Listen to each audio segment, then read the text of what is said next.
Greetings, ladies and gentlemen. This is your captain speaking, Debbie Biaki. Welcome aboard. Today, we'll be taking a flight over nature's view, a 2030 climate journey story.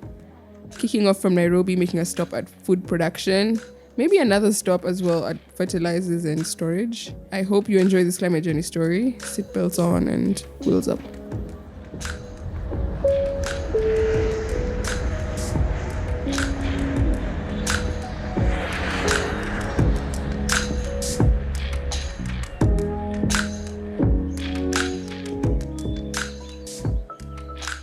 This is something that we all love. A food glorious food glorious food. If you know honestly where this excerpt is from, I think we go way back. Ice Age. Anyways, I came to take a deep dive and possibly interest in the food industry after attending a plenary session in Nairobi about it. And it was organized by, I'm not shouting out to them, but it was organized by Root to Food.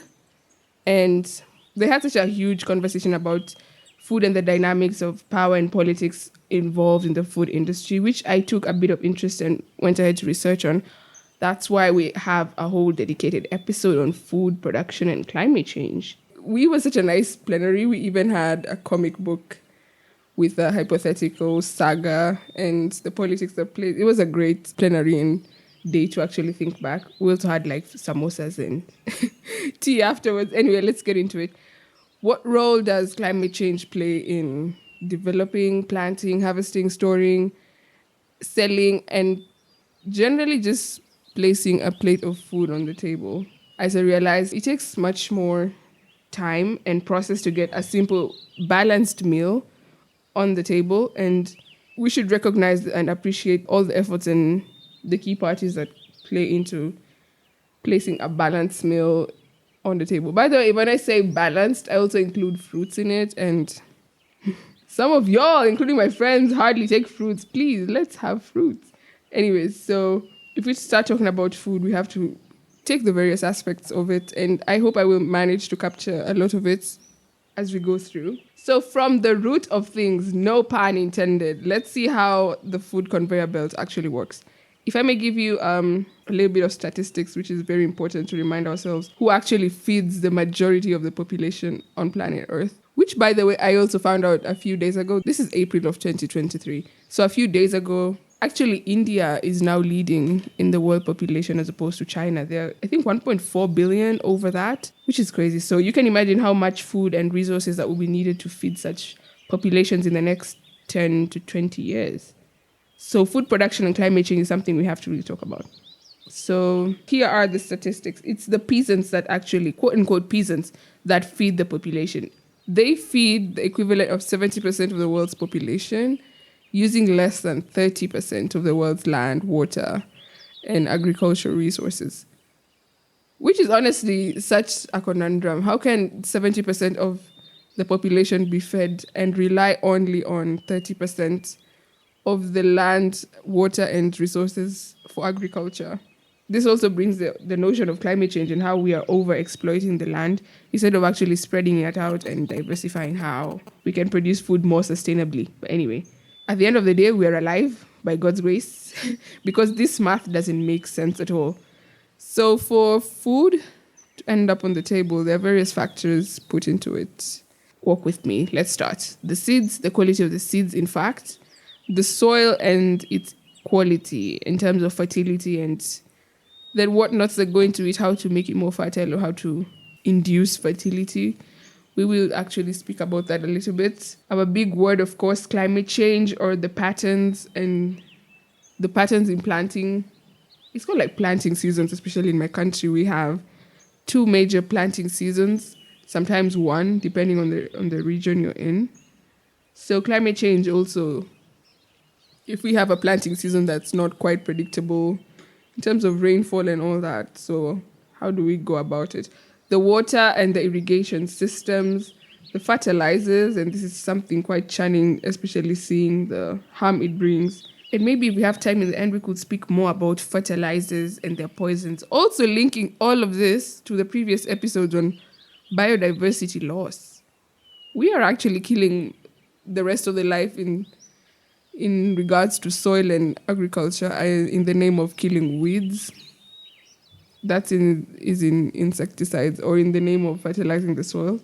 We're actually just benefiting the crops and not the supported lives by it. Anyways, the insecticides to keep the bugs away, the harvesting, the storing. In my country, we usually have frequent sagas on moisture content in the storage facilities, and that brings the scares of aflatoxin and the poisons that boil out of that. It's a whole sensitive topic, really, to talk about food.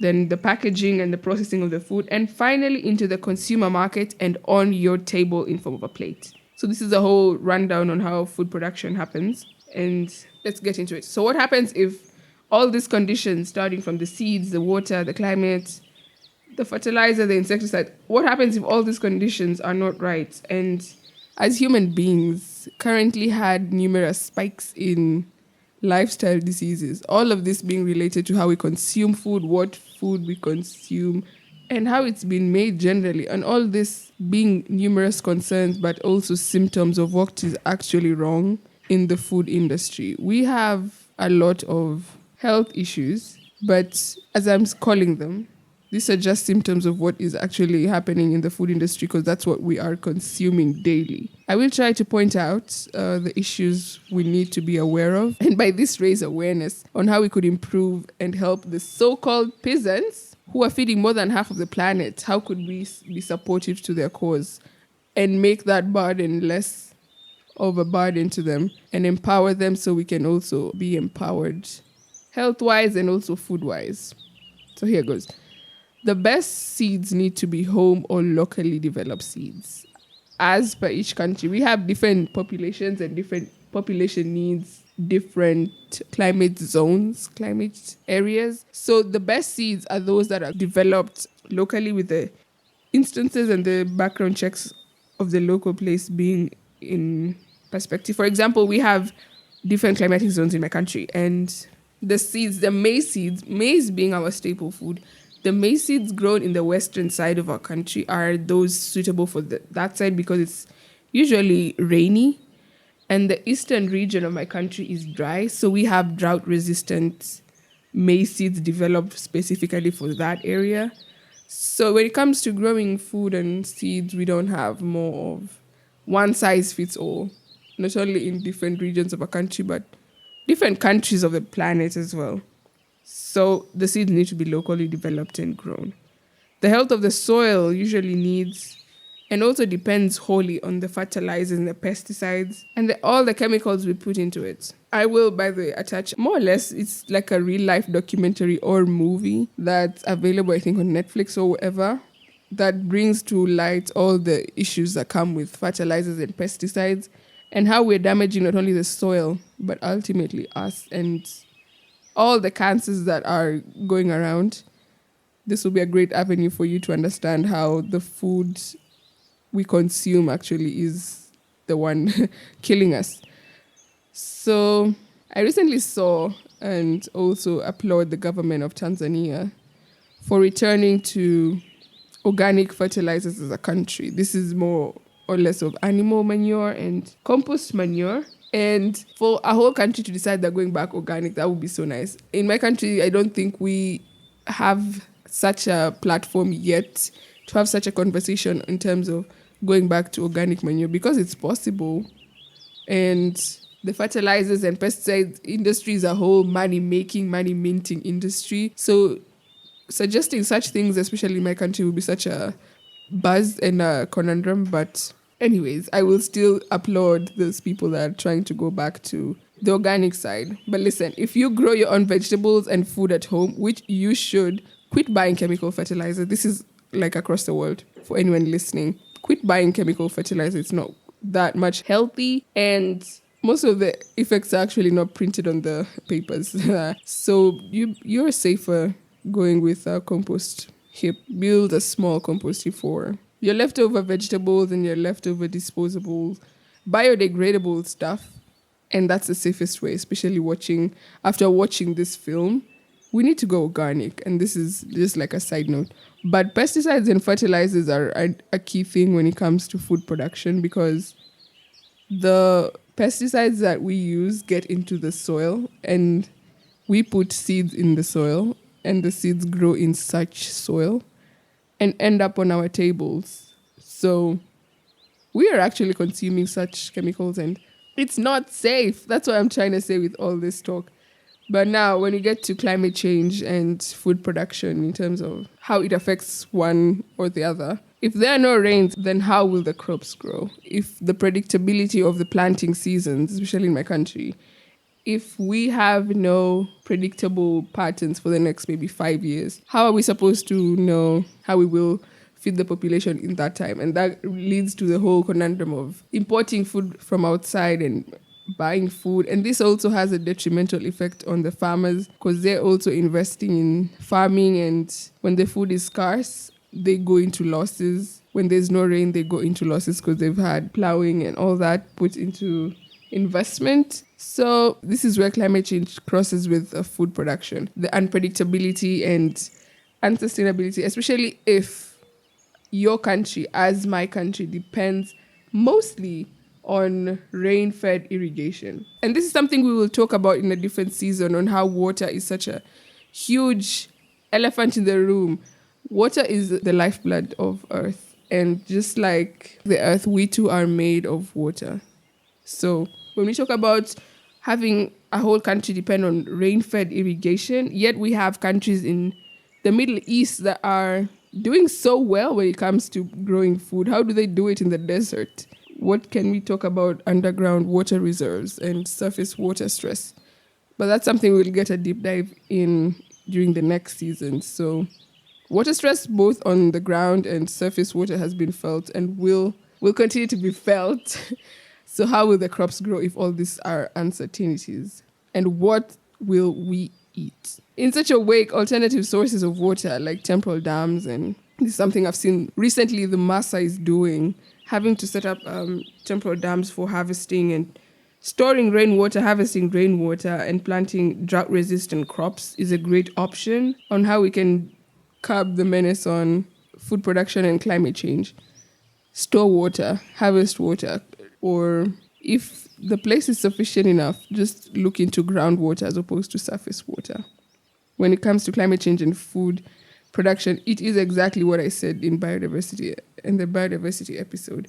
Fix climate change through various mitigation strategies and get biodiversity and healthy food systems as a byproduct. So if we have constant rains with less industrial pollution into the water that therefore feeds our rains, if we have less trees and water and rivers blocked due to climate change, if we fix all that, we will have sustainable patterns of the climate and we will have sustainable food systems and patterns growing across the world, not only in Kenya. All this is directly relational. Climate change, fixing climate change equals biodiversity. We also need to talk about green solutions and greenhouses when it comes to food. Is this something that we need to really now look into that? Since climate change is going to be here for a while and the predictability of rain-fed irrigation food systems will not be so sustainable, should we now start looking into going into greenhouses where the conditions are controlled and more or less conditioned for the plants to grow? But we have a whole debate in terms of greenhouses in my country currently.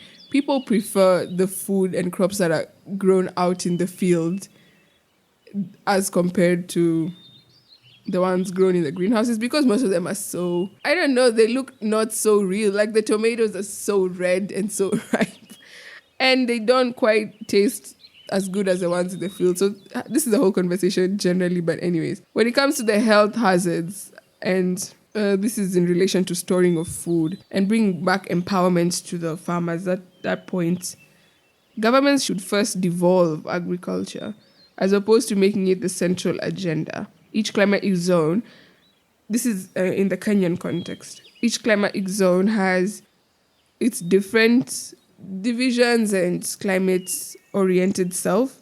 So having agriculture as the central, as played by the national government, is quite detrimental because the policies that will be issued out will be one size fits all. And that's not the case. So devolving agriculture into the different climatic zones, and in my country we call those counties, is the first step to making agriculture sustainable. Each climatic zone is even so divided by borders and should have their own financing systems running independently. it makes money, resources, technology, and it disseminates most of these matters to the farmers faster, and we'll have more food on the table or food in the market when it's needed. I don't know if this is also the situation in your country where agriculture is actually conducted by the main government, making it a bit slow to disseminate technology, resources, and money. Is this the situation in your country? And I'd like to know more about that, maybe if we have time. But this is the case in mine. So as we run down now, I don't think that this would have taken this trajectory because we have so many things that can actually be discussed, including the fact that the population is increasing and we'll need to have a whole conversation on how we as Earth citizens will feed ourselves. And that brings the question of GMO. And this has been such a huge battle. I wouldn't say discussion because it's a whole battle in my country right now. Is it safe? Is it not? Should we incorporate it? Should we not? How sure are we of its effects and all that? But that's a whole different topic, which frankly, I am not honestly willing to speak about because it's so controversial. Sitting from a point that I have no idea or much knowledge in regards to that. But we need to honestly have the conversation on where we'll get the food to feed ourselves in the next 20 to 30 years with the increase in population. Also, industries, when it comes to industries, they more or less equal climate change because of the food production and the carbon emissions and other deadly emissions they make outside of processing food. I, by the way, visited a potato chips company and I asked the manager, like, how do they fry the potatoes and how do they make all these products? And they told me they actually used to use fuel, but recently they swapped to electricity and it's kind of more better for them and also for the consumer. And there's a whole conversation even in the end user product. What happens to all the plastic papers that you use to package all these potato chips? And we had such an interesting conversation. But food production and the food industry is kind of huge to discuss in terms of climate change and the effects it has on us or the effects of climate change we bring by the necessity of having to have food. Anyways, as I conclude, agroecologists and farmers should be at the center of sustainable systems and not the food barons with money or governments that have no idea of how difficult it is to actually get one plate of food on the table. Let the people involved in food production be the ones at the center, as opposed to imposing policies and seeds to them. We have a whole report by ETC called the Food Barons Report 2022. It's something really nice to actually read. I will attach it as well. And you will see how different powers actually step into the food industry and the politics. But at the end of the day, they are just not helping. It's making it worse. So we should have agroecologists and farmers at the center of sustainable food systems. The farmers and the agriculturalists generally. So we're out of time, but I will post supportive resources for you to engage in. Hit me up if you want to tell me anything you think about your plate of rice and all the drama that's going on with having plastic rice being circulated and plastic vegetables. It's crazy. What we eat is very proportional to our health. But how can we control that if the food barons are the ones controlling them and not the farmers and the agriculturalists? Anyways, here's the thing. Here's my call to action. I hope it's not so much of a bother, but here's my call to action. Grow your own vegetables at home.